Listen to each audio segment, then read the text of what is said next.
নমস্কার বন্ধুরা, welcome to ভাল্লুক একাডেমি। আজকে আপনাদের জন্য বেঙ্গলি পেডাগজির কয়েকটা খুব ভালো ভালো প্রশ্ন আমি বাছাই করে নিয়ে এসেছি। এই প্রশ্নগুলির অধিকাংশই সিটেটের প্রিভিয়াস ইয়ারের কোশ্চেন, এবং কোশ্চেনগুলো আপনারা দেখলেই বুঝতে পারবেন এগুলো খুব একটা সহজ কোশ্চেন নয়, ভালো ভালো কোশ্চেন রয়েছে।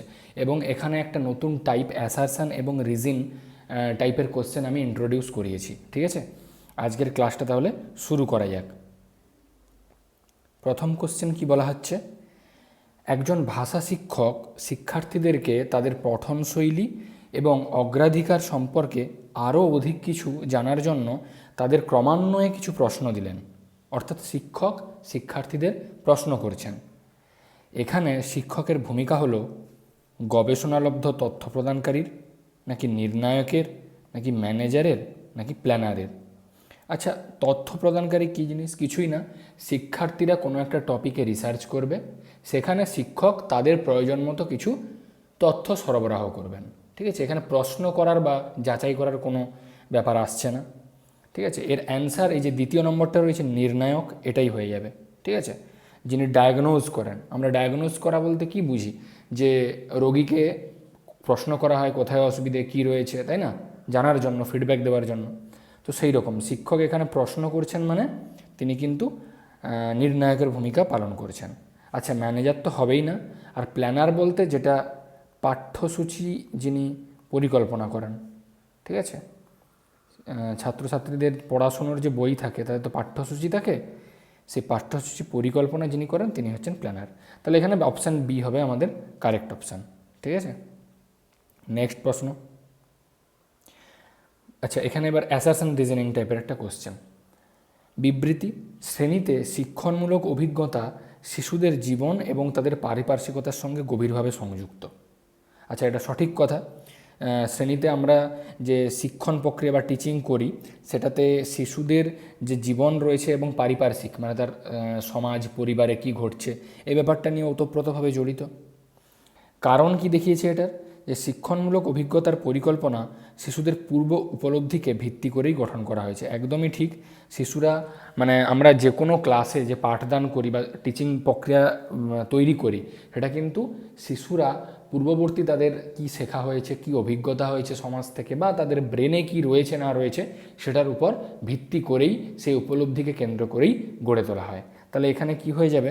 এখানে হয়ে যাবে চারটে অপশানের মধ্যে যে দুটোই সঠিক এবং খ হলো কয়ের সঠিক ব্যাখ্যা। তাই এখানে অপশান নাম্বার 3 হয়ে যাবে আমাদের কারেক্ট অপশান। ঠিক আছে, নেক্সট কোশ্চেন বলছে, নিচের কোনটি একটি ভাষা শেখার ক্ষেত্রে সত্য নয়? ভাষা শিক্ষণ হলো অর্থ গঠন, ভাষা শেখার ক্ষেত্রে ব্যাকরণ শিক্ষণ প্রয়োজন, সব শিক্ষার্থীরাই সহজে ভাষা শিখতে পারে যদি প্রদত্ত ভাষায় যথেষ্ট বাস্তবতার উপকরণ রাখা যায়। আচ্ছা, ভাষা শিখনে সময় লাগে, কোনটা মিথ্যে ওটা বলতে হবে। আচ্ছা, ভাষা শিখানো তো অবশ্যই সময় লাগে, এবং যদি প্রদত্ত ভাষার যথেষ্ট উদাহরণ রাখা যায়, ব্যস্ততার উপকরণ বলতে এখানে উদাহরণ বোঝাচ্ছে, তাহলে সব শিক্ষার্থীরাই কিন্তু সহজে ভাষা শিখতে পারে, অবশ্যই ঠিক। আচ্ছা, ভাষা শেখার জন্য অর্থ গঠন করা প্রয়োজন, তাই অর্থ গঠনটাও ঠিক। ব্যাকরণ শিক্ষার কিন্তু প্রয়োজন আমাদের নেই। ঠিক আছে, ভাষা কিন্তু আমরা নিজে নিজে এমনি শিখতে পারি। ছোটোবেলা থেকে আমরা যে বাংলা ভাষা শিখে এসেছি, তার জন্য কি আমাদের ব্যাকরণের নিয়ম সম্পর্কে খুব একটা জানতে হয়েছে? নিশ্চয়ই না। ইভেন আমাদের যিনি নোয়াম চমস্কি রয়েছেন, ভাষাবিদ, তিনি একটা কথা বলেছিলেন, আমি আগেও ক্লাসেও বলেছি, যে এলএডি, ল্যাঙ্গুয়েজ অ্যাকুইজিশন ডিভাইস, মানে প্রত্যেকটি শিশুর মধ্যে জন্মগতভাবেই ভাষা শেখার কিছু স্কিল থাকে। তাদের মধ্যে বলতে পারেন যে ভগবান প্রদত্ত একটা ডিভাইস ওদের মধ্যে রয়েছে। তাহলে সেখানে তো তারা ব্যাকরণ কথাটাই জানে না, কিন্তু তবুও ভাষা শিখে যাচ্ছে। তাহলে ভাষা শেখার জন্য ব্যাকরণ শিক্ষণ প্রয়োজন, এটা তো একদমই মিথ্যে কথা। ঠিক আছে, option B correct. Question number 4 যাব। আচ্ছা, কোশ্চেন নাম্বার 4টা এইভাবে দুটো পেজে রয়েছে, একটাতে ধরে নিই, একটু দেখে নিন। এখানেও বিবৃতি এবং আমাদের কারণ সংক্রান্ত প্রশ্ন বলছে, ভাষা সাংস্কৃতিক চেতনা ও প্রকাশের একটি জটিল দৃষ্টিভঙ্গি তৈরি করে, যেটিকে শিশুদের বিকাশের গুরুত্বপূর্ণ দক্ষতাগুলির মধ্যে মান্য করা হয়। এবং এটা ঠিক কথা, ভাষা আমাদের সামাজিক সাংস্কৃতিক কনসাসনেসকে বা চেতনাকে মানে উদ্বুদ্ধ করে, এবং এটা কিন্তু এই যে আমরা সংস্কৃতিকে, ঠিক আছে, বা সমাজকে কিভাবে দেখব আমাদের মধ্যে প্রকাশ, মানে এখানে প্রকাশ মানে কিন্তু পাবলিশ যে প্রকাশ সেটা বলছে না, মানে একটা সেই বলে না যে দ্বীপ উজ্জ্বল আলোয় প্রকাশ হয়ে উঠলো, সেই প্রকাশ, ডেভেলপমেন্ট একটা হওয়ার কথা বলছে, এই দৃষ্টিভঙ্গি গঠন করে, যেটিকে শিশুদের বিকাশের গুরুত্বপূর্ণ দক্ষতাগুলির মধ্যে মান্য করা হয়। অবশ্যই বিকাশের কথা বলা হচ্ছে এখানে। আচ্ছা, কারণ দেখিয়েছে সাংস্কৃতিক চেতনা ও প্রকাশের দক্ষতা শিশুদেরকে পরিচয়গত অনুভূতি, ব্যক্তিগত সত্ত্ব, এমনকি অন্যান্য সংস্কৃতি এবং পরিচয় সংক্রান্ত প্রশংসা প্রদান করে। সঠিক কথা, একটা শিশুর মধ্যে সামাজিক সাংস্কৃতিক ডেভেলপমেন্ট হচ্ছে, তাদের মধ্যে চেতনা জাগছে, এটা হলেই তারা কিন্তু যে ম্যাচুরিটিটা আসছে তাদের মধ্যে, সেটা কিন্তু তাদের নিজস্ব পরিচয়গত যে ফিলিংস বা অনুভূতি রয়েছে, ব্যক্তিগত যে পার্সোনালিটি, ঠিক আছে, এবং তাদের পরিচয় সংক্রান্ত যা কিছু কার্যকলাপ রয়েছে সেগুলোতে কিন্তু প্রশংসা দেয়, প্রশংসা কামায়, ঠিক আছে। তাহলে এখানে কিন্তু ক এবং খ দুটোই সঠিক হবে, এবং এটা একটা সঠিক ব্যাখ্যাও হবে। এখানে কিন্তু আমার বেশি এক্সট্রা কিছু বলার নেই, কোশ্চেনে যেটা রয়েছে এইটা পড়লেই বোঝা যাচ্ছে যে সমস্ত কিছুই ঠিক রয়েছে, পুরো ইনফরমেশান দেওয়া রয়েছে। ওকে, নেক্সট, আবার বিবৃতি ও কারণ সংক্রান্ত। একটি ছাত্রের পোর্টফোলিও হলো কার্যের অংশগুলির উদ্দেশ্যমূলক সংগ্রহ। আচ্ছা, পোর্টফোলিও তো এই জিনিসটা বলা হয়, আমরা জানি যে একটা পোর্টফোলিও মানে হচ্ছে কোনো ব্যাপারে, শুধুমাত্র শেখার ক্ষেত্রে মানে ছাত্রছাত্রীদের ক্ষেত্রে নয়, আমরা দৈনন্দিন জীবনে পোর্টফোলিও যে রাখি সেটা কী জন্য রাখি না, ধরুন আমরা কোনো একটা কাজ করছি, তো সেই কাজে প্রতিদিন কি শিখছি, কি বাস্তব উদাহরণ তুলে আনছি, বা কোনো বাস্তব উদাহরণ বা সম্পর্কিত কোনো ফটো চিটিয়ে দিলাম, তো সমস্ত কিছু যে রয়েছে, ঠিক আছে, কি কাজ করছি, কি ভুল হচ্ছে, কতটা করছি, কিভাবে বুঝছি, সব কিছু কিন্তু পোর্টফোলিওর মধ্যে জমিয়ে রাখা হয়। এটাই উদ্দেশ্য পোর্টফোলিওর, ঠিক আছে, পোর্টফোলিও তৈরি করার। খানিকটা মানুষ যেরকম নিজের জীবনের সমস্ত তথ্য নিয়ে ডায়েরি লেখে, সেরকম টাইপের, ঠিক আছে, পোর্টফোলিও সেই জিনিসটা। আচ্ছা, কারণ কি বলছে, পোর্টফোলিও ছাত্রদেরকে তাদের নিজস্ব ক্ষমতা ও দুর্বলতার মূল্যায়নে উৎসাহিত করে। একদম ঠিক কথা। যে কোনো ছাত্র বা ছাত্রী পোর্টফোলিও এই জন্যই করে, যখন সে কাজটা শেষে পুরো পোর্টফোলিওটা খুলে দেখবে, তখন সে নিজে কতটা পেরেছে, কতটা পারেনি, কোথায় দুর্বলতা রয়েছে, এই জিনিসগুলো জানতে পারবে, এবং সেই দুর্বলতার সলিউশনগুলো ওখানে লেখা থাকে, বা কার কাছে গেলে সলিউশন পাওয়া যাবে সেটাও লেখা থাকে। তাই এই সব জিনিসে কিন্তু উৎসাহ প্রদান তারা করে। খানিকটা আপনাদের যদি মানে এটা যদি বুঝতে একটু অসুবিধা হয়, এটাকে আপনারা এভাবে খানিকটা ধরতে পারেন যে আমি টিচারের কাছে গেলাম, পড়লাম, এবং টিচারের কাছে দেখবেন আমরা কিন্তু সবিস্তারে নোট নিয়ে রাখি, ইভেন খুব ভালোভাবে সেই লাল কালি কালো কালি দিয়ে হাইলাইট করে করে নোট নিয়ে রাখি যে এইখানে এই জিনিসটা ইম্পর্ট্যান্ট, এইটার কারণ এইটা, এরকম স্টার মার্ক এই সেই। পরবর্তীকালে কিন্তু পরীক্ষার সময় ওই খাতাটি খুলে যখন আমরা পড়ি, হ্যাঁ, তখন কিন্তু জিনিসগুলো বুঝতে পারি যে কোনটা দরকার, কি দরকার নেই, কোনটা আগে পড়তে হবে, ঠিক আছে। এবং ওই খাতাটাই কিন্তু আমাদের পড়ায় উৎসাহ প্রদান করে। আমরা কিন্তু তখন একটা নোটস তৈরি হয়ে গেলে আর বই নিয়ে পুরো সবিস্তারে পড়তে উৎসাহ দেখাই না, এই ব্যাপারটা এখানে কিন্তু বলা হয়েছে। তাহলে এটাই ব্যাপার যে মোদ্দা কথা মনে রাখতে হবে যে আমরা পোর্টফোলিও তৈরি করছে শিক্ষার্থীরা কিসের জন্য, নিজের সেলফ অ্যানালাইজিংয়ের জন্য, যে কাজটা করছে সেইটার উপরে। তো এখানে ক এবং খ দুটোই ঠিক, এবং খ হলো ক এর সঠিক ব্যাখ্যা, কোনোটাই ভুল নয়। তাহলে অপশান 3 কারেক্ট অ্যান্সার।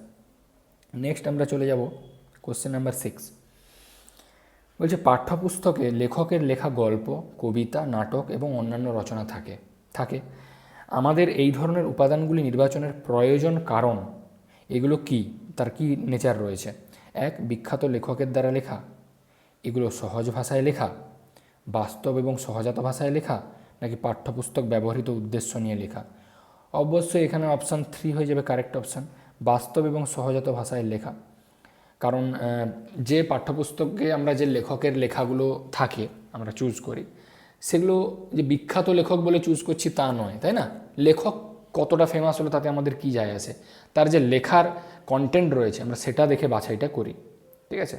এবং সেটা যে শুধু সহজ ভাষায় হয় তা নয়, তার সাথে বাস্তবতার মিল থাকে, অ্যাপ্লিকেবল ভাষা যেগুলো আমরা সাধারণ জীবনে কানেক্ট করতে পারি সেরকম ভাষায় লেখা থাকে। আচ্ছা, পাঠ্যপুস্তক ব্যবহৃত উদ্দেশ্য নিয়ে তো না, পাঠ্যপুস্তকের কন্টেন্ট কখনো পাঠ্যপুস্তক ব্যবহারের উদ্দেশ্য নিয়ে লেখা থাকে না, এটা আমরা সবাই জানি। তাহলে 3 হয়ে গেল কারেক্ট অপশান। ওকে, নেক্সট কোশ্চেনে আমরা চলে যাব। কোশ্চেন নাম্বার 7 বলছে নিচের কোনটি পঠনের সহদক্ষতা নয়, মানে পঠনের সাথে সাথে কোন জিনিসটা আমাদের না করলেও চলবে, বাকিগুলো করতেই হবে। 1, বিশেষ প্রয়োজনীয় তথ্যগুলি খুঁজে নেওয়ার জন্য পুঙ্খানুপুঙ্খ পঠন, প্রতিটি শব্দের বানান অবগত করা, শব্দ তালিকা শনাক্তকরণ, মূল শব্দগুলি খুঁজে নেওয়া, অপরিচিত আভিধানিক উপাদানগুলির অর্থ এবং ব্যবহার অনুমান করা। আচ্ছা, কোনো একটা জিনিস যখন আমরা পড়ি, কোনো একটা টপিক, তাহলে সেখানে ওই টপিকের মধ্যে প্রয়োজনীয় যে ইম্পর্ট্যান্ট জিনিসগুলো বা তথ্যগুলো রয়েছে ওগুলো তো অবশ্যই আমরা খুঁজে নেওয়ার চেষ্টা করি, তাই না? বরঞ্চ আমরা ওটার জন্যই হাইলাইটার ব্যবহার করি, ওটার জন্যই হাইলাইটার তৈরি হয়েছে যে প্রয়োজনীয় তথ্যগুলো এক্সট্রাক্ট করে নেব, ঠিক আছে? এবং সেটা করার জন্য কিন্তু আমাদের পুঙ্খানুপুঙ্খ পঠনটা প্রয়োজন, ঠিক আছে? কারণ খুঁটিনাটি না পড়লে তথ্য মিস হয়ে যেতে পারে। আচ্ছা, তারপরে এই যে শব্দ তালিকা শনাক্তকরণ ও মূল শব্দগুলি খুঁজে নেওয়া, ঠিক আছে?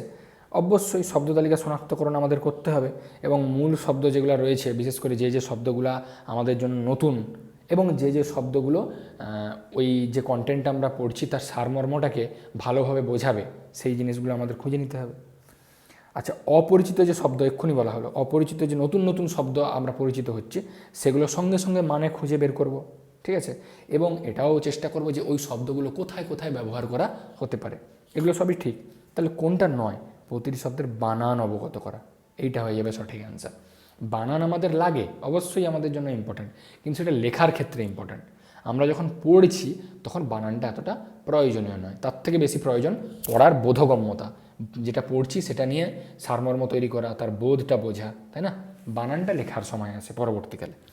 ওকে, অপশান বি হয়ে গেল আমাদের এখানের অ্যান্সার এই কোশ্চেনের।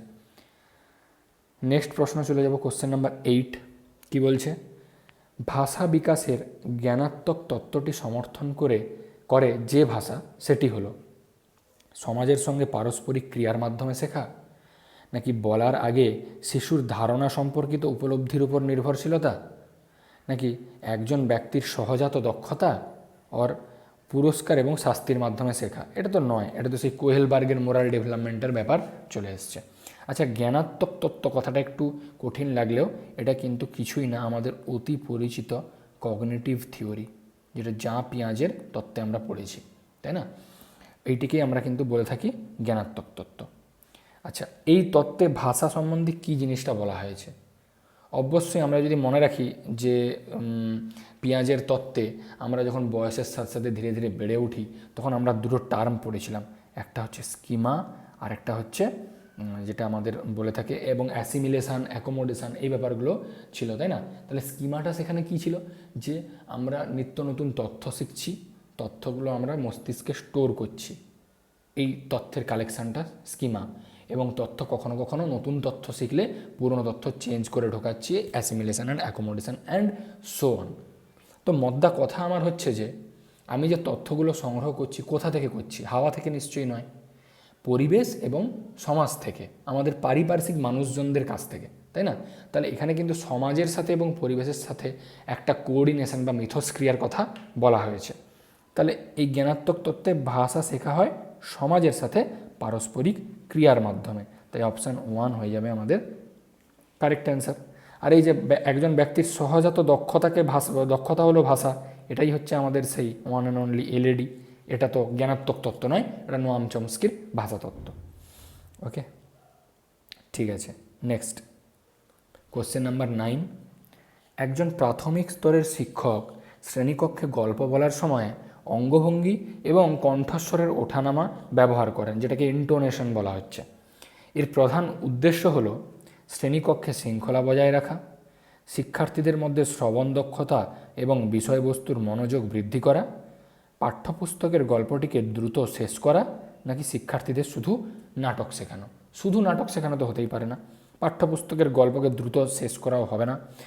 শ্রেণীকক্ষে শৃঙ্খলা বজায় রাখা, তো সেটার জন্য শিক্ষক বিভিন্ন রকম অন্যান্য কাজবাজ করবেন, শিক্ষার্থীদেরকে উপদেশ দেবেন, পরামর্শ দেবেন যে এইটা করো না, এটা করো না। তার সাথে কোনো গল্পকে পড়ার যে তার যে প্রক্রিয়া, যে অঙ্গভঙ্গি পাল্টাবো নাকি কণ্ঠস্বর ওঠানামা করবো, ওর সাথে কোনো সম্পর্ক নেই। অ্যাকচুয়ালি শিক্ষার্থীদের মধ্যে শ্রবণ দক্ষতা এবং বিষয়বস্তুর মনোযোগ বৃদ্ধি করা, এটাই হয়ে যাবে কারেক্ট অ্যান্সার। ঠিক আছে, মনোযোগ বৃদ্ধি করাটা কেন? কারণ একটা গল্পকে আপনারাই ভাবুন, একটা গল্পকে আমি রিপ্রেজেন্ট করছি বাচ্চাদের সামনে। গল্পটা আমি একইভাবে পড়ে গেলাম। আমি যদি আপনাদের সামনে কোশ্চেনটা এইভাবে পাঠ করি, একজন প্রাথমিক স্তরের শিক্ষক শ্রেণীকক্ষে গল্প বলার এইভাবে যদি পাঠ করতে থাকি, ভালো লাগবে? কথা বলার সময় যখন কথা বলছি, কনভারসেশনটা হবে লাইভ, যেন মানে ওঠানামা হবে কণ্ঠস্বরের, মানে একটা যেন থিয়েটার করছি, নাটক করছি, এইরকমভাবে বললে শিক্ষার্থীদের মধ্যে কিন্তু মনোযোগ বৃদ্ধি হবে, তাই না? তো এইভাবেই কনভারসেশন হওয়া উচিত। তো এটাই হয়ে যাবে সঠিক অ্যান্সার। নেক্সট কোশ্চেন নাম্বার 10 চলে যাব আমরা। কি বলছে? অল্প বয়সী শিক্ষার্থীদের সাথে সম্পর্কিত নিচের কোন বিবৃতিটি সত্য? খুব ছোট শিক্ষার্থীরা বিমূর্ত ধারণাগুলি আংশিকভাবে উপলব্ধি করতে পারে। খুব ছোট শিক্ষার্থীরা বিমূর্ত ধারণার দ্বারা উৎসাহিত হয়। খুব ছোট শিক্ষার্থীরা বিমূর্ত ধারণাগুলি উপলব্ধি করতে পারে, নাকি বিমূর্ত ধারণাগুলি উপলব্ধি করতে অসুবিধা হয়। এটা আমরা পেঁয়াজে থেকেই পেয়ে যাব। একদম ছোট অবস্থায় মানে সেন্সরি মোটর স্টেজ বা প্রি অপারেশনাল স্টেজ বা যেগুলোতে রয়েছে, ওগুলোতে কিন্তু আমরা বিমূর্ত ধারণার ধারে কাছেও থাকি না, আংশিকভাবে উপলব্ধি হয় না। কংক্রিট অপারেশনাল স্টেজে গিয়ে বলতে পারি আংশিকভাবে হয়। এবং যেটা শেষের আমাদের রয়েছে যৌক্তিক বা লজিক্যাল অপারেশনাল স্টেজ, সেখানে কিন্তু আমরা পড়েছি যে ওই স্তরেরই একটা গুরুত্বপূর্ণ বৈশিষ্ট্য হচ্ছে শিশুদের মধ্যে বিমূর্ত ধারণা বা অ্যাবস্ট্রাক্ট থিঙ্কিং করার একটা ক্ষমতা আসে। ছোটোবেলায় কিন্তু একদমই আসে না। তাই অপশান 4 হয়ে যাবে আমাদের এখানে কারেক্ট অ্যান্সার। বিমূর্ত ধারণাগুলি উপলব্ধি করতে অসুবিধে হয়। ওকে, নেক্সট কোশ্চেন নাম্বার 11। প্রথম শ্রেণীর একজন শিক্ষিকা তার শিক্ষার্থীদের দেওয়ালে ইচ্ছে মতো হিজিবিজি কাটতে বললেন এবং আঁকতে ও লিখতে বললেন। তাহলে তিনি এখানে কিসে উৎসাহিত করছেন? লিখন দক্ষতা বিকাশে, নাকি বর্ণমালার অক্ষরগুলির লেখার উদ্যোগে, উদ্ভূত সাক্ষরতার বিকাশে, নাকি আনন্দ এবং কৌতুকে? আচ্ছা, এখানে শিক্ষার্থীদেরকে দেওয়ালে ইচ্ছে মতো হিজিবিজি কাটতে বলছে, তাহলে লিখন দক্ষতার কথা তো বলাই হচ্ছে না। লেখার ক্ষেত্রে একটা সুনির্দিষ্টভাবে আমরা অক্ষরগুলো লিখে লিখে যাই। আচ্ছা, এখানে কিন্তু এটা মনে রাখতে হবে যে ডাইরেক্ট আমি একদম বলেই দিই এটার অ্যান্সার, যে উদ্ভূত সাক্ষরতার বিকাশ বা ইমার্জেন্ট লিটারেসি কোন জিনিসটাকে বলা হয়। অ্যাকচুয়ালি পড়া, এই জিনিসটা আমি লিখে দিচ্ছি, পড়া ও লেখার আনুষ্ঠানিক শিক্ষা শুরু হওয়ার আগে, শিক্ষা শুরু হওয়ার আগে মানে যখন একদম আনুষ্ঠানিকভাবে আমরা শিক্ষার্থীকে পড়া এবং লেখাটা ছন্দবদ্ধভাবে শেখাবো, তার আগে, ঠিক আছে, এই ভাষা এবং লেখা সম্বন্ধে একটি প্রাথমিক ধারণা তৈরি করা হয়। একটি প্রাথমিক ধারণা তৈরি করা হয় বা দেওয়া হয়, ঠিক আছে। এটাকে কিন্তু এমার্জেন্ট লিটারেসি বলে, উদ্ভূত সাক্ষরতার বিকাশ।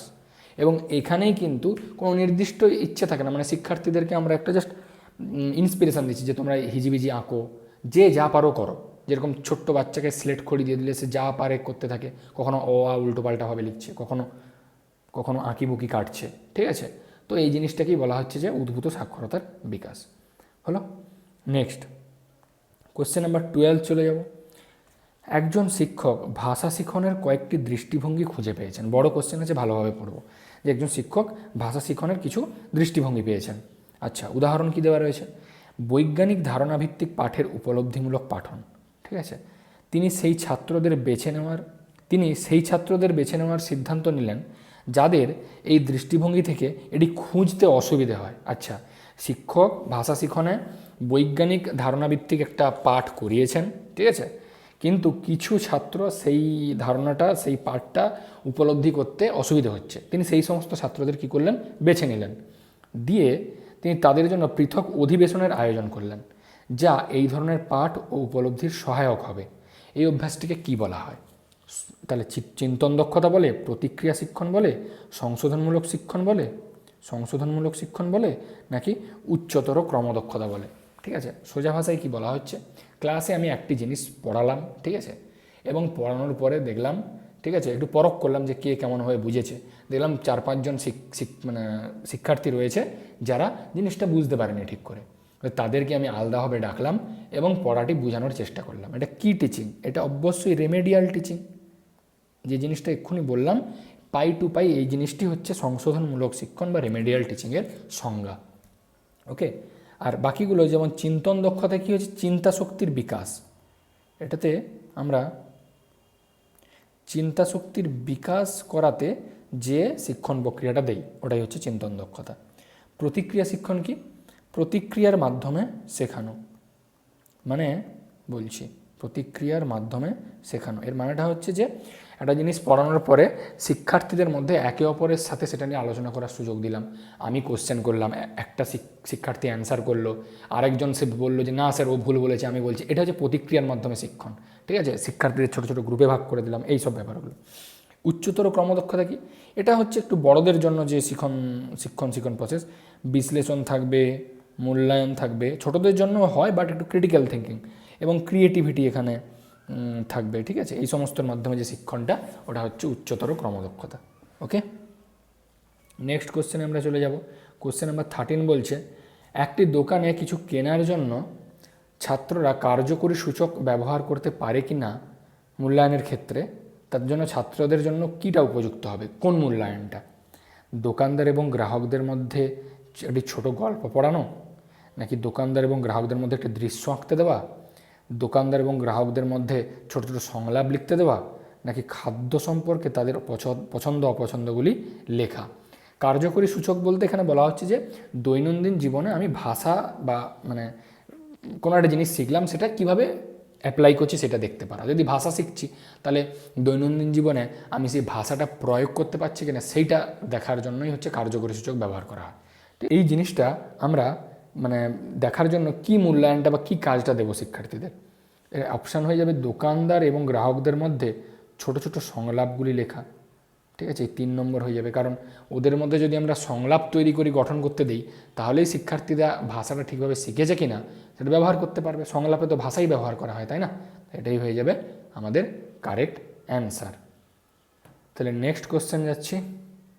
কোশ্চেন নাম্বার 14 কি বলছে, এখানেও অপশানগুলো একসাথে ধরেনি, আপনারা বুঝতে পেরে যাবেন যে কোনটা সঠিক দেখতে বলেছে। আমরা আগে সঠিক অপশান নিজেরা খুঁজে নিই, তারপরে বলে দিচ্ছি। তোমরা ক্লাসে ছাত্রদের প্রতিক্রিয়াজনিত সুবিধা প্রদান করতে একজন শিক্ষক হিসেবে তুমি কি পদক্ষেপ নিতে চাও? আচ্ছা, ক্লাসে ছাত্রদের ওই প্রতিক্রিয়াজনিত সুবিধা প্রদান মানে এক্ষুনি যেটা বললাম যে প্রতিক্রিয়া শিক্ষণ বলা হলো না, এইখানে এই যে এইটার কথা বলা হচ্ছে।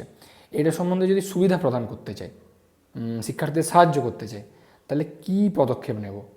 অপশান এ, অধিক প্রশ্ন জিজ্ঞাসায় ছাত্রদের উৎসাহিত করা। অপশান বি, যৌথ এবং দলগত কার্যের পরিকল্পনা এবং ছাত্রদের থেকে মতামত জানতে চাওয়া। অপশান সি, তাদের পাঠটি জোরে পড়তে বলা এবং প্রত্যেকের স্বতন্ত্র প্রতিক্রিয়া জ্ঞাপন যাতে ব্যক্তিগত পঠনের একটি ভূমিকা থাকে। আর নাকি ডি, প্রতিক্রিয়ার জন্য পারস্পরিক সংলাপ পঠন এবং একে অপরকে প্রশ্ন করা। আচ্ছা, কোনটি সঠিক হবে? অবশ্যই মাথায় রাখতে হবে আমাদের একটি জিনিস এখানে, যে প্রতিক্রিয়ামূলক শিক্ষণে শিক্ষার্থী শিক্ষক সবাই কিন্তু একে অপরের সাথে প্রতিক্রিয়া করবে। এ তার কথাতে মানে কোশ্চেনে অ্যান্সার দেবে, সে তার অ্যান্সারকে সঠিক বলবে, ভুল বলবে, পর্যালোচনা হবে। তাহলে এখানে দেখুন এতে, বিতে এবং ডিতে এই জিনিসটি কিন্তু বিদ্যমান রয়েছে, কিন্তু এই যে সিতে পাঠটি জোরে পড়তে বলে দিলাম এবং তাদের নিজেদের একটা মতামত প্রকাশ করতে বললাম, এটা তো সম্পূর্ণভাবে শিক্ষার্থীদের ইন্ডিভিজুয়াল পারফরমেন্স বেসড হয়ে গেল। এখানে কিন্তু ইন্টারাকশান ব্যাপারটা হলো না, যে কথাটা আমি বলছি না বারবার, যে ইন্টারাকশান সবার মধ্যে, এই জিনিসটা হতে হবে। সিতে ওটা হচ্ছে না, তাহলে আমাদের অপশান এ, বি, ডি আর ডি সঠিক হবে। অপশান এ, বি, ডি সঠিক। ওকে, নেক্সট কোশ্চেন চলে যাব। কোশ্চেন নাম্বার 15 কি বলা হচ্ছে, বলছে শিক্ষার্থীদের শব্দ তালিকা বিকাশে সহায়তা করতে একজন শিক্ষক ভাষা সম্পৃক্ত উপাদানগুলির ব্যবহার করেন। আচ্ছা, আরেকবার পড়া যাক জিনিসটা। 15তে বলছে যে শিক্ষার্থীদের শব্দ তালিকা বিকাশে সহায়তা করতে একজন শিক্ষক ভাষা সম্পৃক্ত উপাদানগুলির ব্যবহার করেন যাতে তা ছাত্রদের কাছে সহজতর হয় এবং যেটি বাস্তব উপাদান ভিত্তিক। এই উপাদানটি হলো দ্বিভাষিক অভিধান, নাকি বাছাই করা পাঠক, সংবাদপত্র, নাকি রোল কার্ডস। এই জিনিসগুলো কী কী আগে একটু দেখে নেওয়া যাক। দ্বিভাষিক অভিধান হচ্ছে, এটা কিন্তু একটা মানে কী বলবো, ভাষা সহায়ক উপাদান।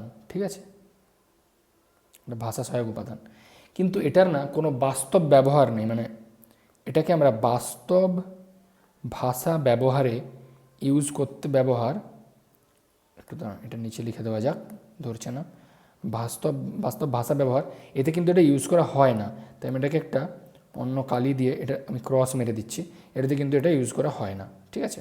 কিন্তু আমাদের কোশ্চেনে কিন্তু এটা বাস্তব উপাদান ভিত্তিক হতে হবে। আচ্ছা, বাছাই করা পাঠক কোনটা? এটা কিন্তু এটা জিনিসটা কি একটু বলে রাখি যে শিক্ষার্থীদের জন্য সহজ করে তৈরি পাঠ সামগ্রী। ওকে, সহজ করে তৈরি করা পাঠ সামগ্রী,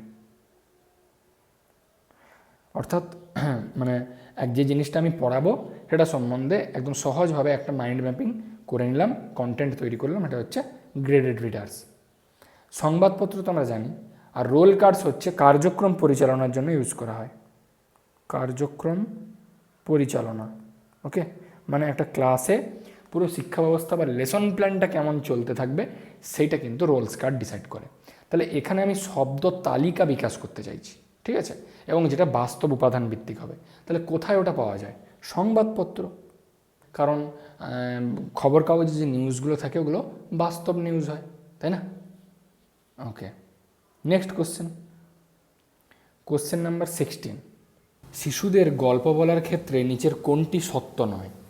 গল্প শোনা শিশুদের সহায়তা করে, নিচে 4টে অপশান দিয়েছে, কোনখানে সহায়তা করে ওটা বলতে হবে। সমস্যা সমাধান সংক্রান্ত দক্ষতার বিকাশে, জীবনে অনুসরণযোগ্য নতুন নৈতিক মূল্যবোধ শেখাতে, নাকি নতুন শব্দ শিখতে এবং তাদের শব্দভাণ্ডারের বিস্তারে, নাকি বাক্য গঠন শিখতে। আচ্ছা, শিশুদের যখন গল্প শোনানো হয় আমরা মেনলি গল্পটা শুনি এবং তার থেকে কি নৈতিকতা বা মোরালিটি গল্পের শেষে পাওয়া যায় ওটাও শিশুদেরকে বোঝানো হয়। তাই এই নতুন মূল্যবোধ শিখতে তো অবশ্যই হবে। সমস্যা সমাধান সংক্রান্ত দক্ষতার বিকাশেও হয়, গল্পের মধ্যে কেউ কোনো বিপদে পড়লো, সেই বিপদ থেকে কীভাবে বেরিয়ে এলো, এই জিনিসগুলো থাকে, তাই না?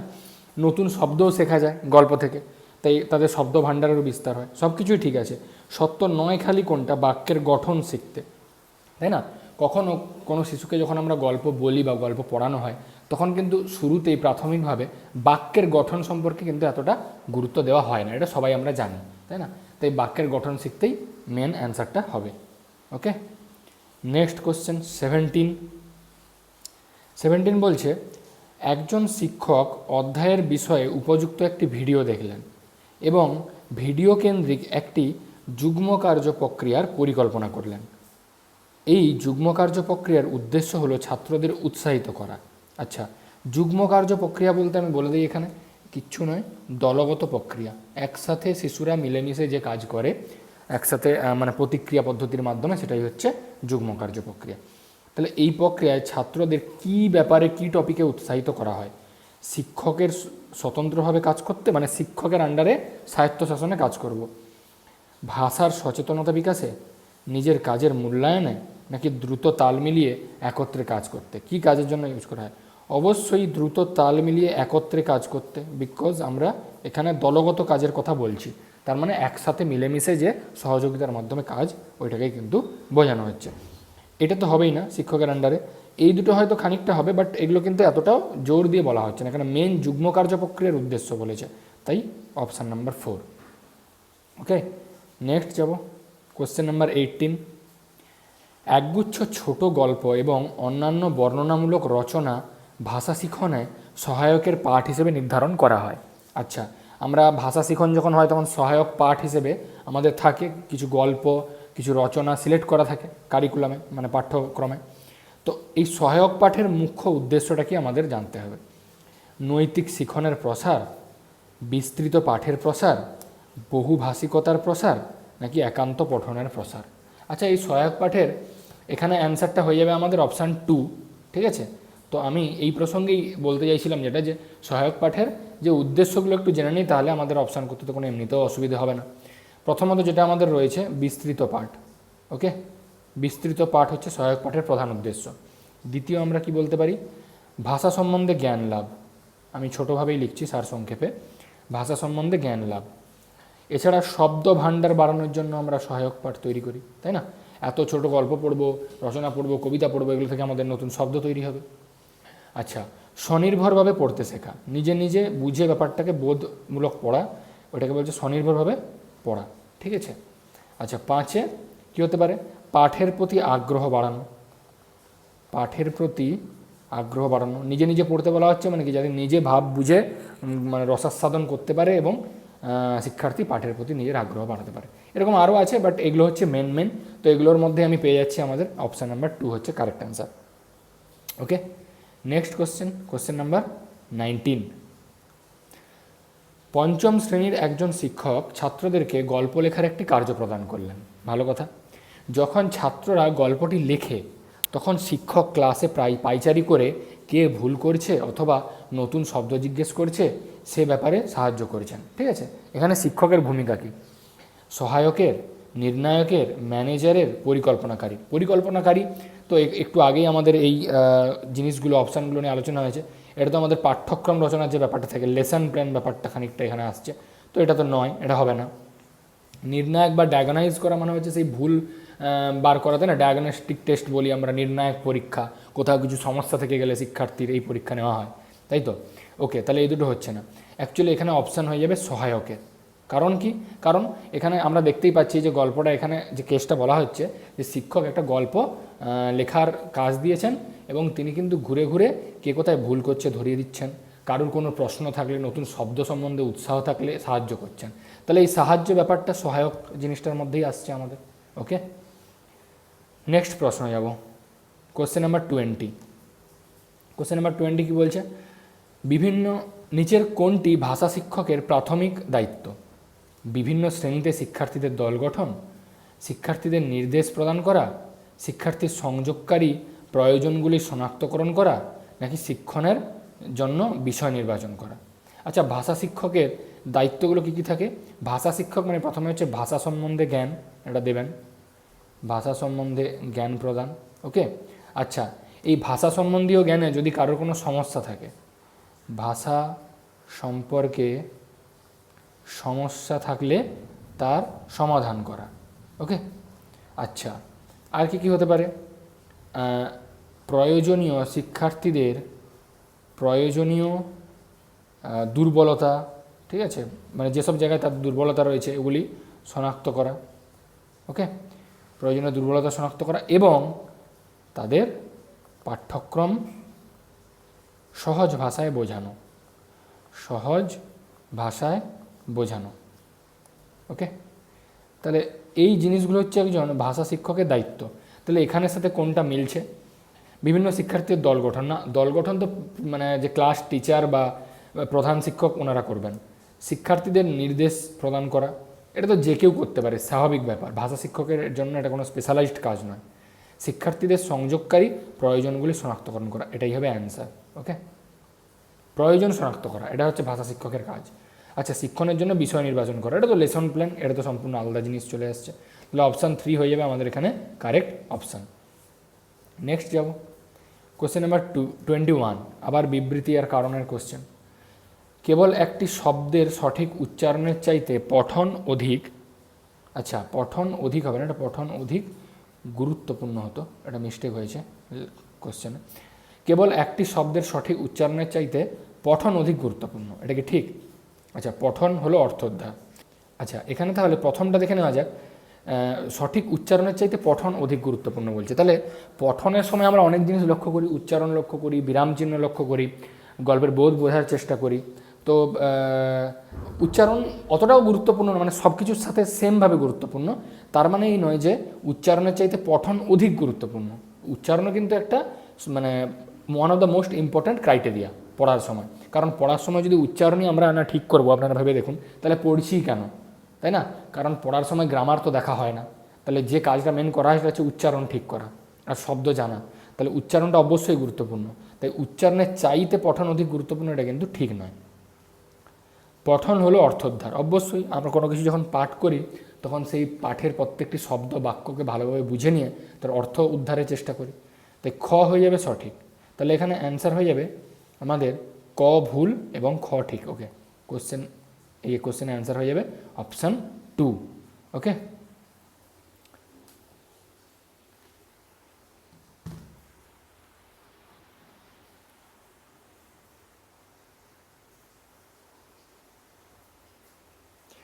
নেক্সট যাচ্ছি তাহলে, কোশ্চেন নাম্বার 22 কী বলছে, ভাষা শিক্ষণে নিচের কোনটি একটি ভ্রান্ত ধারণা, কোনটা ভুল ধারণা? ভাষা শিক্ষণে সংযোগকারী প্রক্রিয়ায় গুরুত্ব দেওয়া উচিত, ভাষা শিক্ষণের বাচনের চাইতে লিখনে বেশি গুরুত্ব দেওয়া উচিত, নাকি শিক্ষার্থীরা বাস্তব পরিস্থিতিতে ব্যবহারের প্রচেষ্টার মাধ্যমে ভাষা অর্জন করে, শিক্ষার্থীর প্রথম ভাষা শিখনে একটি শিক্ষার্থীর প্রথম ভাষা, অ্যাকচুয়ালি এখানে কমা হবে, শিক্ষার্থীর প্রথম ভাষা শিখনে একটি গুরুত্বপূর্ণ ভূমিকা পালন করে। আচ্ছা, তাহলে কোনটা ভুল ধারণা বলছে? সংযোগকারী প্রক্রিয়া তো গুরুত্ব অবশ্যই দেওয়া উচিত, কারণ সংযোগকারী প্রক্রিয়া মনে হচ্ছে একজনের সাথে আরেকজনের যোগাযোগ, ভাষা ওটাই প্রধানত করে, তাই এটা ভ্রান্ত ধারণা নয়। ভাষা শিক্ষণে বাচনের চাইতে লিখনে গুরুত্ব দেওয়া উচিত, আচ্ছা এটা ঠিক নয়। আমি যখন ভাষা শিখব সেখানে বাচনভঙ্গি, বলার স্টাইল এগুলোই তো দেখব, লেখনে কেন গুরুত্ব দেব? এইটা হয়ে যাবে ভ্রান্ত ধারণা। লেখা কখনো বাচনভঙ্গি বা পড়ার সাথে মানে মেন যুক্ত থাকতে পারে না, মেন ক্রাইটেরিয়া হতে পারে না। আচ্ছা, বাকিগুলো একটু দেখে নিই।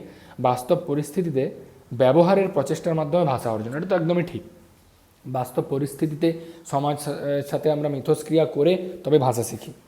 আচ্ছা, শিক্ষার্থীর প্রথম ভাষা শিখনে একটি গুরুত্বপূর্ণ ভূমিকা পালন করে। অবশ্যই আমরা যে কোনো জিনিস শিখতে যাই, আমাদের যে মাতৃভাষা যেটা আমরা প্রথমে শিখেছি এটা কত ভালোভাবে শিখেছি তারপরে কিন্তু ডিপেন্ড করে ওই যে সাবজেক্টটা আমরা পড়ছি না শিখনের জন্য, ওই কন্টেন্টটা কত ভালোভাবে শিখবো সেটাও নির্ভর করে। কারণ আমাদের কিন্তু মনে রাখতে হবে, বিশেষ করে ওয়েস্ট বেঙ্গল বোর্ডে ক্লাস 10 পর্যন্ত আমরা বাংলাতে পড়ি সমস্ত সাবজেক্ট, ভূগোল, ইতিহাস, ফিজিক্যাল সায়েন্স সব কিছুই আমরা কিন্তু বাংলাতেই পড়ি, তাই ভাষাটা গুরুত্বপূর্ণ শিখনে।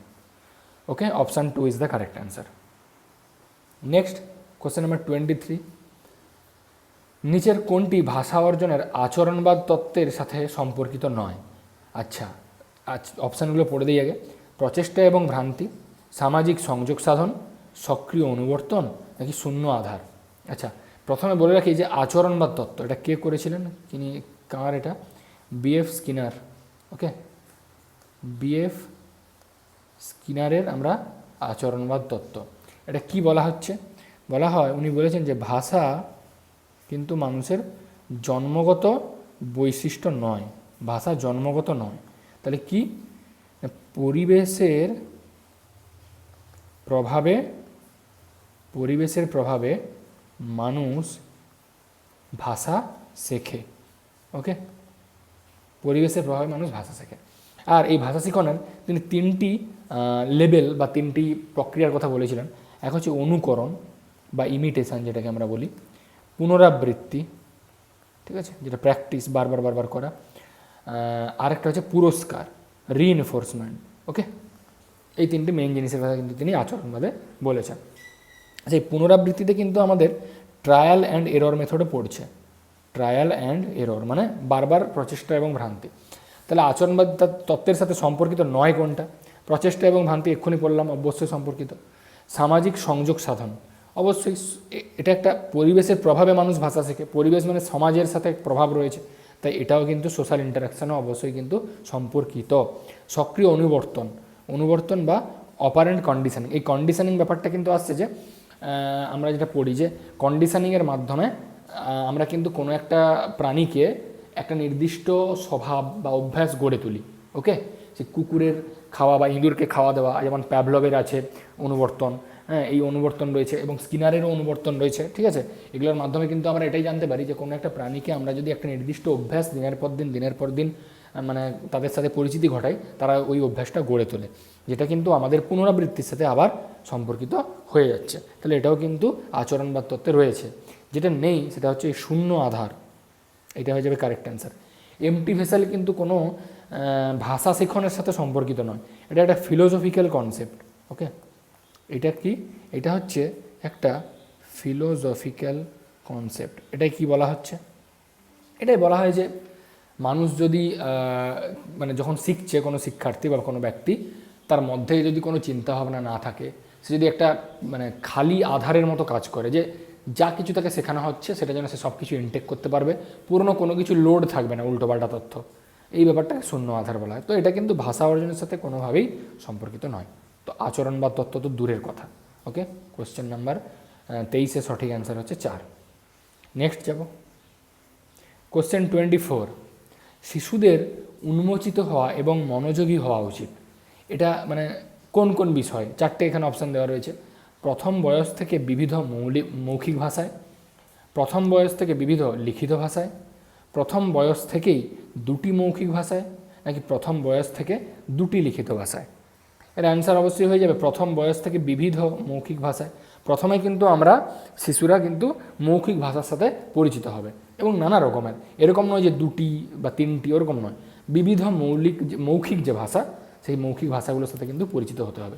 প্রথমে কিন্তু লেখার কাজে আসবো না, দুটি মৌখিক ভাষা বলে দিয়েছি ওই জন্য ভুল, আর লেখার কাজে তো আসবোই না, তাই না? প্রথমে এইটাতে মনোযোগী হতে হবে আমাদের, এই জন্য উন্মোচিত হওয়া কথাটা বলেছে একদম শুরুতে আর কি, প্রাইমারি স্টেজে। ওকে, নেক্সট কোশ্চেন নাম্বার 25। বিবৃতি হচ্ছে প্রাথমিক সাক্ষরতায় লিখনের শুরুতে চিত্রাঙ্কনকে মান্যতা দেওয়া হয়, কারণ চিত্রগুলি হলো সংকেত এবং অর্থ বহন করার একটা মাধ্যম, তাই না? তো এটা আমি দেখতে পাচ্ছি যেখানে দুটোই ঠিক, কারণ সাক্ষরতার যে প্রাথমিক সাক্ষরতা বা একদম প্রাইমারি স্টেজে প্রথমে কিন্তু একদম লেখাকে করা হয় না। আমরা কিছুক্ষণ আগেই দেখলাম জিনিসটা, এখানে একটা কোশ্চেন ছিল যে প্রথমে শিক্ষক বা একজন শিক্ষিকা কয়েকজন শিক্ষার্থীকে ব্ল্যাকবোর্ডে তুলে লেখার প্রপার কাজ না বলে কি করলেন, আঁকিমুখি কাটতে বললেন, নিজেদের মতো চিত্র আঁকতে বললেন, তাই না? তো এই জিনিসটা কিন্তু একদম প্রাইমারি যে লিটারেসি ওই ব্যাপারটাতে আসে, লেখার প্রপারলি লেখা শুরু করার আগে তো চিত্রাঙ্কনকে মান্যতা দেওয়া হয়। এবং তার কারণ এটাই যে চিত্রাঙ্কন হচ্ছে সংকেত অর্থ বহন করে। তো প্রথমে ছোট ছোট ছোট ছোট চিত্র আঁকলাম যেগুলো সহজ লেখার থেকে, কারণ লেখার ক্ষেত্রে আমাকে কিন্তু অনেক নিয়ম ফলো করতে হয়, অনেক ভাষা, অনেক শব্দ জানতে হয়। তো এই সংকেত অর্থগুলো কিন্তু লেখার আগে আমরা চিত্রে পেয়ে থাকি, তো এই জন্য চিত্রকে আমরা মান্যতা দিয়ে থাকি প্রথমে। তাই এখানে ক এবং খ দুটোই ঠিক, এবং খ হলো ক এর সঠিক ব্যাখ্যা। তোমাদের অপশান 3 হয়ে যাবে কারেক্ট অ্যান্সার। ওকে, নেক্সট কোশ্চেন নাম্বার 26 কি বলছে, একটি ধ্বনি বা স্বর উচ্চারণ বা উৎপাদন না করাকে কি বলা হয়? ধ্বনি উচ্চারণ করছি না একটি, এরকম না অনেকগুলো, ঠিক আছে? তাহলে ওটাকে কি বলবো? প্রথমে রয়েছে রূপায়ণ বা ইলিশান।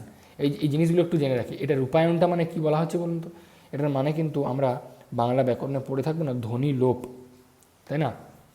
মানে উচ্চারণের সুবিধার জন্য দ্রুত উচ্চারণ করার জন্য একটা মাঝখানে কোনো একটা ধ্বনিকে আমরা উচ্চারণই করলাম না। যেমন এক্সাম্পল দিলে বুঝতে পারবেন, ধরুন আমাদের একটা ওয়ার্ড রয়েছে ফাল্গুন, এটা থেকে আমরা মাঝে মধ্যেই ফাগুন বলি, তাই না?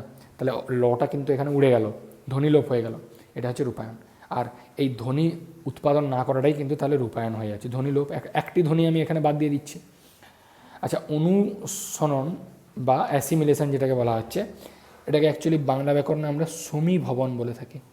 মানে কোনো একটা শব্দ রয়েছে, তো সেটা উচ্চারণের সুবিধার জন্য আমরা কি করলাম, দুটো আলাদা আলাদা শব্দের যুক্তাক্ষর রয়েছে, কিন্তু আমাদের উচ্চারণের প্রভাবে না সেই আলাদা আলাদা যুক্তাক্ষরগুলো প্রায় একই রকম শুনতে বা অলমোস্ট একই রকম শুনতে উচ্চারণে পরিণত হয়ে গেল।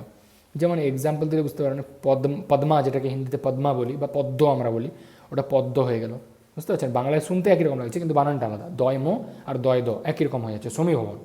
এটা হচ্ছে অ্যাসিমিলেশন। তো এটা তো ধ্বনি লোপ হচ্ছেই না। বিয়োজন কোনটা? যেটা হচ্ছে আমাদের দুটি ধ্বনি আলাদা আলাদা হয়ে যাবে মাঝখানের, যেমন স্বরভক্তি যে জিনিসটার উদাহরণ থাকে, তাই না? যেটাকে আমরা বলে থাকি অ্যাকচুয়ালি স্বরভক্তি বা বিপ্রকর্ষ। যেমন কোরিয়া থেকে কইরা হয়ে যায়, তাই না? যেটার পর আবার করে হয়ে গেলে অপিনিহিতি আসে, তো এই ব্যাপারটা কোরিয়া থেকে করে, বা ধরুন যেটাকে আমরা আরেকটা যেটা যুক্তাক্ষর কর্ম থেকে আমাদের করম চলে আসছে, এই ব্যাপারটা ওটা একটু ইয়ে হয়ে গেছে। এটা আসল উদাহরণ হবে কর্ম থেকে করম। ওকে, উচ্চারণচ্যুতি বা মিসপ্রোনাউন্সিয়েশন, এটা তো জাস্ট নর্মাল ভুল উচ্চারণ করে দেওয়া একটা কোনো কিছুকে, তাই না? এটা তো অনেক আমরা হামেশাই করে থাকি, এটা কোনো ব্যাকরণের নিয়মের মধ্যে পড়ে না। তাহলে এই হচ্ছে ব্যাপার, তাহলে এখানে অপশান 1 হয়ে যাবে কারেক্ট। নেক্সট কোশ্চেন নাম্বার 27 কী বলছে, শ্রেণীকক্ষে মুদ্রণ সমৃদ্ধ পরিবেশ তৈরি করার ক্ষেত্রে নিচের কোনটি সহায়ক নয়? মুদ্রণ সমৃদ্ধ বলতে একটা ধরুন লেখালেখি বা আঁকাআঁকি এরকম যে একটা সমৃদ্ধ পরিবেশ, তাহলে কি বলছে, এক, শ্রেণীকক্ষে চার্ট, পোস্টার ও সাইনবোর্ড ব্যবহার অবশ্যই করা উচিত। মুদ্রণ করা হচ্ছে, লেখা আঁকা এই ব্যাপারগুলো দরকারের জন্য চার্ট পোস্টার দরকার তো। আচ্ছা, শ্রেণীকক্ষে শিক্ষার্থীদের জন্য একটি ছোটো পাঠাগার তৈরি করা, অবশ্যই পাঠাগার তৈরি করতে হবে। শ্রেণীকক্ষে শুধুমাত্র পাঠ্যপুস্তকের ব্যবহারের মধ্যে সীমাবদ্ধ থাকা নো। আচ্ছা, শ্রেণীকক্ষে শিক্ষার্থীদের স্বলিখিত লেখা ও আঁকা ছবি টাঙানো, একদম ঠিক। বারবার লেখা এবং আঁকা, পোস্টার, সাইনবোর্ড, পাঠাগার এগুলো থাকলে আমরা পড়াশুনো, আঁকাআঁকি এই জিনিসগুলো সম্বন্ধে বুঝতে শিখবো, তাই না? আচ্ছা, এবার তাহলে এখানে এই যেটা শুধুমাত্র পাঠ্যপুস্তকের যে ব্যবহার তার মধ্যে সীমাবদ্ধ থেকে যাবো বললে হবে না, এটা এমনিতেও নেগেটিভ মিনিং দাঁড়াচ্ছে একটা পেডাগজির, তাই এটা হয়ে যাবে আমাদের কারেক্ট অপশান। এটা হচ্ছে সহায়ক নয়, নয় বলেছে। ওকে, নেক্সট কোয়েশ্চেন নাম্বার 28। শিশুর ভাষা অর্জনের ক্ষেত্রে নিজের কোনটি সবচেয়ে গুরুত্বপূর্ণ ভূমিকা পালন করে? বিদ্যালয়, পরিবার ও সমাজ, গণমাধ্যম নাকি পাঠ্যপুস্তক? আচ্ছা, শিশুর ভাষা অর্জনের ক্ষেত্রে সবচেয়ে গুরুত্বপূর্ণ ভূমিকা, এবং আরও বলা উচিত যে প্রাথমিক ভূমিকা পরিবার ও সমাজের, তাই না? শিশু কিন্তু ভাষা প্রথম পরিবার এবং সমাজ থেকে শেখে, তারপর ধীরে ধীরে সে বিদ্যালয়ে যাচ্ছে, সংবাদপত্র পড়ছে, পাঠ্যপুস্তক দেখছে, সেগুলো তো ধীরে ধীরে ধীরে ধীরে রয়েছে। ওকে, নেক্সট কোশ্চেনে চলে যাব আমরা, কোশ্চেন নাম্বার 29। পঠন প্রক্রিয়ার ক্ষেত্রে নিচের কোনটি বেশি গুরুত্বপূর্ণ? পাঠটি দ্রুত পড়া, প্রতিটি শব্দের সঠিক উচ্চারণ করা, পাঠের অর্থ অনুধাবন ও গ্রহণ করা, বিরাম চিহ্নের সঠিক ব্যবহার করে পড়া। কোনটা গুরুত্বপূর্ণ বলেছে? পঠন মানে পাঠের ক্ষেত্রে দ্রুত পড়া না দরকার নেই, কেন দ্রুত পড়তে যাবো, আস্তে আস্তে পড়লেও চলবে। প্রতিটি শব্দের সঠিক উচ্চারণ করা, এটা অবশ্যই একটা গুরুত্বপূর্ণ ব্যাপার, বাট দেখা যাক এর থেকে গুরুত্বপূর্ণ আর কিছু আছে কিনা। পাঠের অর্থ অনুধাবন ও গ্রহণ করা, এটা খুবই ইম্পর্ট্যান্ট।